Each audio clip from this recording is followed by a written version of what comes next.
We all know the origin story. A young boy grows up in the working-class steel town of Gary, Indiana.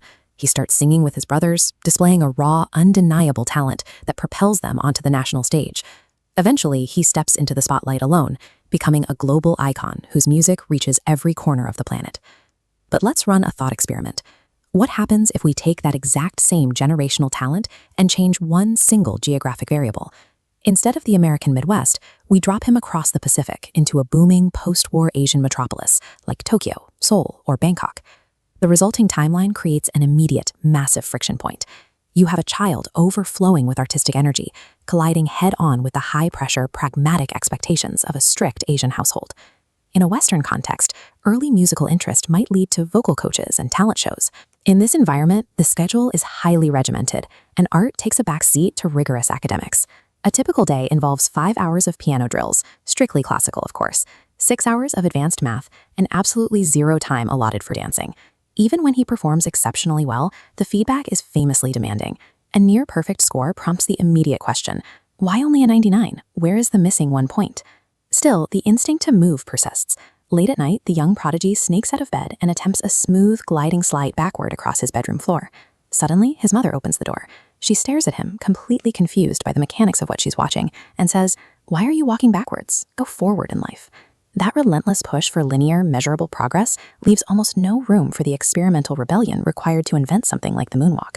You can't keep a voice like that hidden forever. He eventually sneaks into an underground talent show and delivers a performance that leaves the audience stunned. But when the crowd erupts, they aren't copying a high-pitched hee-hee. Instead, the room echoes with a collective, astonished "Aya."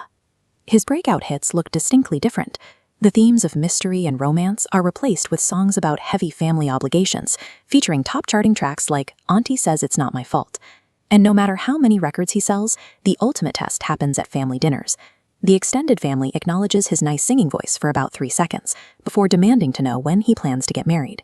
For his parents, performer is a hobby. The career path has already been decided, and it starts with medical school. He is forced into an exhausting dual existence, selling out stadiums by night and completing his medical residency by day. To make the two worlds function, his medical specialties merge with his artistic branding. Welcome to the practice of Dr. Jackson, board-certified in smooth criminal surgery and beat-it therapy. If we zoom out, this geographic shift ripples through global culture. With an Asian superstar dominating the 80s, the international explosion of K-pop begins 20 full years earlier. The logistics of massive world tours adapt to his specific reality. Concerts wrap up precisely at 9 p.m. to accommodate strict comforting reminders from his mother. His biggest chart-topping anthem becomes a tribute to filial piety. Don't stop till your mom says stop. Yet, even after securing endless platinum records and immense personal wealth, the core dynamic inside his childhood home barely moves. He achieves billionaire status, graces the cover of Forbes, and hands the magazine to his parents.